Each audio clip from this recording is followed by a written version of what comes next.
those who like this kind of music. It doesn't have the notoriety that other songs do, like Panama or Ain't Talk About Love or anything like that, but just as good as anything that the band put out. Sure. Which is why it's my number 5. All right. Well, that sounds fantastic. My number 5, Feel Your Love Tonight.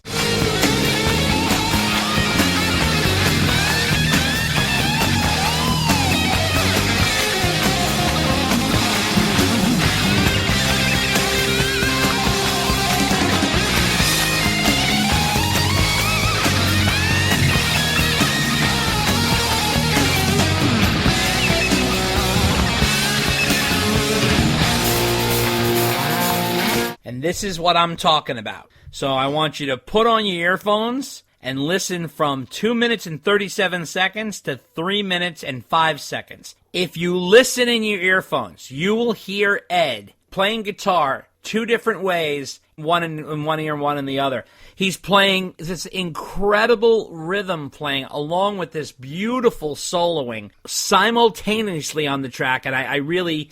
In addition to Ed, I credit Ted and Don Landy on this. This is such perfection. It's unbelievable because it captures the mastery and wizardry of Ed's guitar, but also the incredible rhythm sense that he has. There's such a groove to this song. It's incredible that this song isn't more celebrated because of this feeling that you get. It has a real feel-good track. It could have been a huge single. I'm surprised it wasn't a single. Again, the sweet spot, 2 minutes and 37 seconds to 3:05. Just absolute brilliance. A must to hear in headphones. Number 4, sir. Go ahead. Go right ahead. Number 4 is Beat It by Michael Jackson. Okay.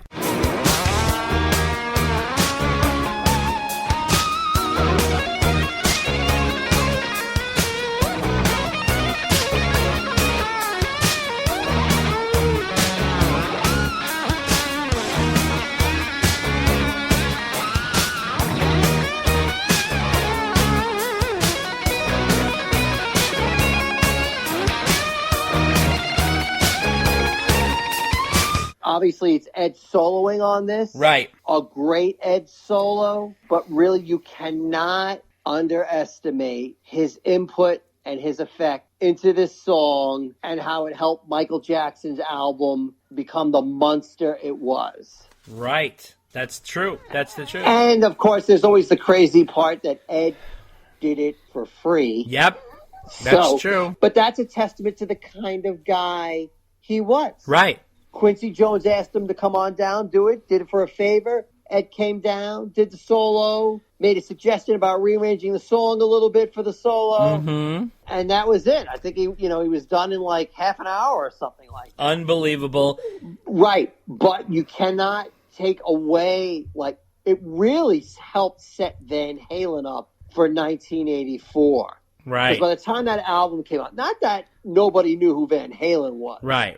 But it was a whole new level that, okay, here's the band that has the guy who played the lead on Beat It. It's like a whole new level for people who would have never listened to Van Halen. That's the truth. And great minds think alike, because my number 4 is the Beat It solo. Oh, is that right? Yeah, that's the truth.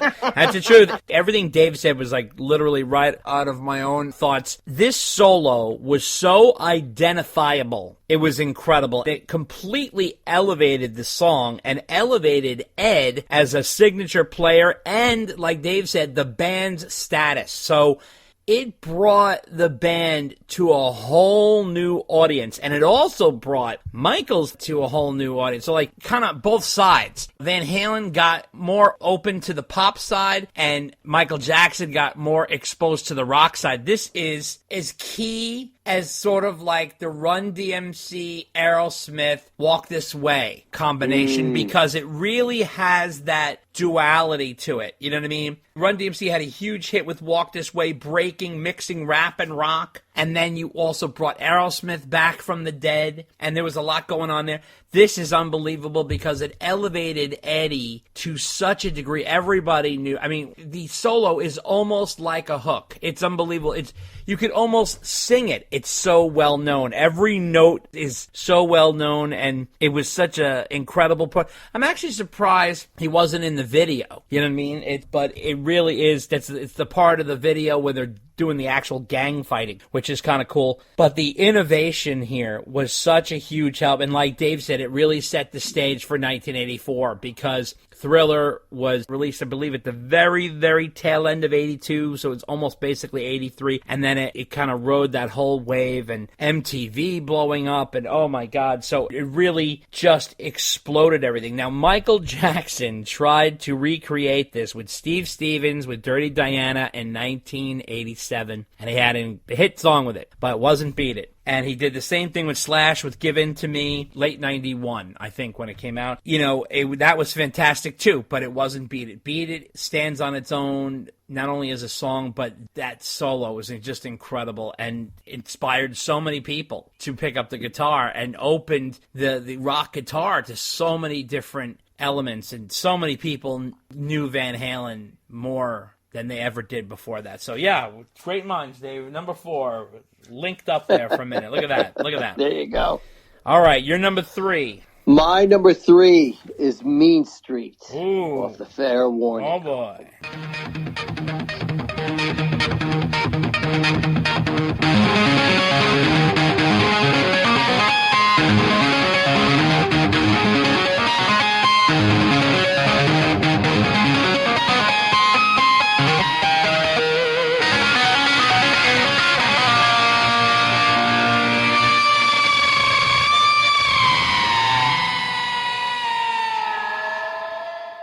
Still remember the first time I heard that song. I believe you were actually the one who played that song for me the first time in our Villanova apartment. Well, I thought you were going to tell us about the first time you got deflowered to that song. Man, that's a rough song. It would be. I don't think you could keep up that pace. I don't think I could today. Oh, that's for sure. Oh, my God, please. You're lucky if you can make it through Bullock Ethereum. I'm lucky if I could make it through Secrets. Oh, okay. There you go. That's right.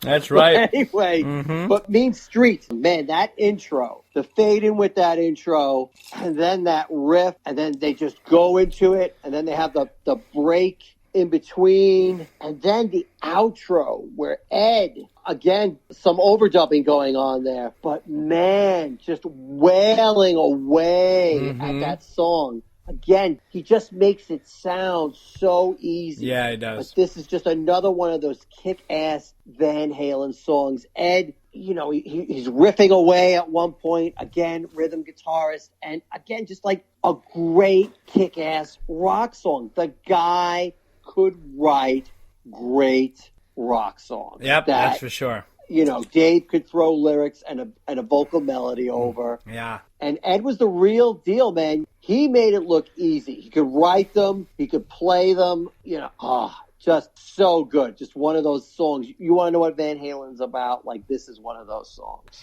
Well, that's fantastic. Now we're going to break a little ground here because we are going to venture into the Van Hagar era with my number 3, which is Right Now.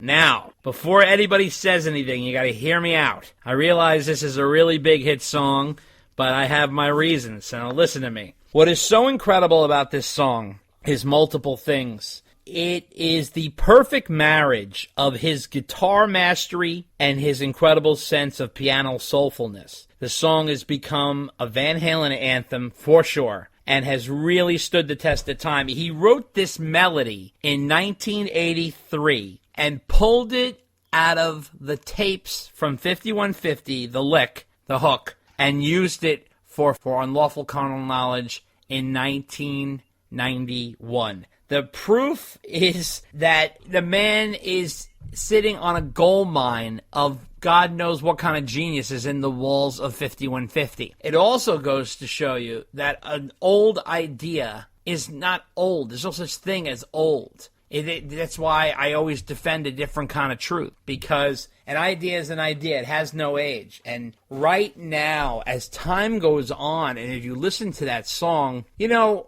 when it came out, you had a lot of popularity with the video, which was great. It was innovative, and it was cool, and it was fun. Then you had the whole Crystal Pepsi thing, you know, the whole Samir. But now that time has gone on, and you really listen to that song, in addition to, you know, Sammy's lyrics, which are great, and the melody and the hook, but the piano playing mixed with the guitar, it really is like a moment of perfection, in my opinion, of the two sides of Eddie, which is the piano melodic side and the hard rock guitar side. I think it's a beautiful blend, and especially that end part where the guitar is soloing over the piano playing. I think it's an absolute masterpiece. And as time goes on, you know, you tend to have more perspective on some of these tracks. And that one, I think, is even better than we think it is. You have any comments, Interesting. young man? No, interesting, and it has had its effect over time. It's arguably the Van Hagar era's best known, and I think longest lasting, most important. Yeah. The song that has resonated the most. Oh, yeah. It really has stood the test of time in the sense that, you know, it's so funny how time goes on and you get perspective on things. It happens with films and television shows, and you start to realize the bones of the actual song. Like, you know, like Why Can't This Be Love is great, but it's like kind of a fluffy, you know, 80s pop hit song. Everybody likes it to sing along. It's kind of fun. But right now, it's beautifully made. I mean, if you listen to even the production on it and the layering and the lyrics mixed with the piano and the strong background vocals, I mean, it just has everybody playing at their best. Al sounds unbelievable on it. Take a listen to right now. Again, I say this before, in the headphones, good set of headphones, really gives you a full experience as to what the hell is going on sometimes. And like I said, you know, we get distracted sometimes when a song is such a hit or there's a video. Like, you get distracted by the visual, and you're thinking, oh, yeah, right now, that's that Crystal Pepsi song. Or, oh, yeah, I remember the video with the signs and blah, blah, blah. And, like, but now that we're away from all of that and we can kind of look at it more as the song that it is, it's a brilliant, brilliant song. So that's why I said that. But you're number 2, young man. You're up. Okay, thank you. So, Dave, what you're saying about right now is only time will tell if it stands the test of time. No, I think time has told that it stands the test of time. It took you a second. It took you a second. No, how dare you? How dare It took you a second. I got you. Oh, I got you good. I know you were going. I know where you were going. I know your dirty mind. All right. What number are we on? Number 2? 2. You're number 2. You're the accountant. Number 2. Number 2, which you've already selected, is Unchained. Okay. I'm not going to add too much because you really hit the nail right on the head with everything you said. But I will say it is the Van Halen song. Yep. Great opening riff.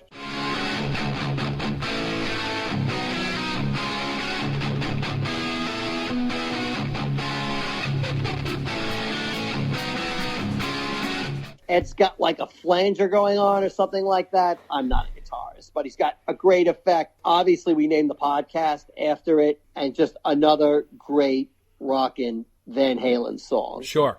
That just encapsulates everything that Ed was good at. Songwriting, playing, lead, rhythm, background vocals. I'm sure he helped arrange the song. Just everything. Other bands would kill to have a song like that. And Van Halen, again, they made it look easy. Yep, that's true. Now, number 2 for me, and I want everybody to sit down on this one. Again? Yes, you got to really hear me out on this. I have a whole explanation here. All right, here we go. All right, here we go. Number 2 is Jump.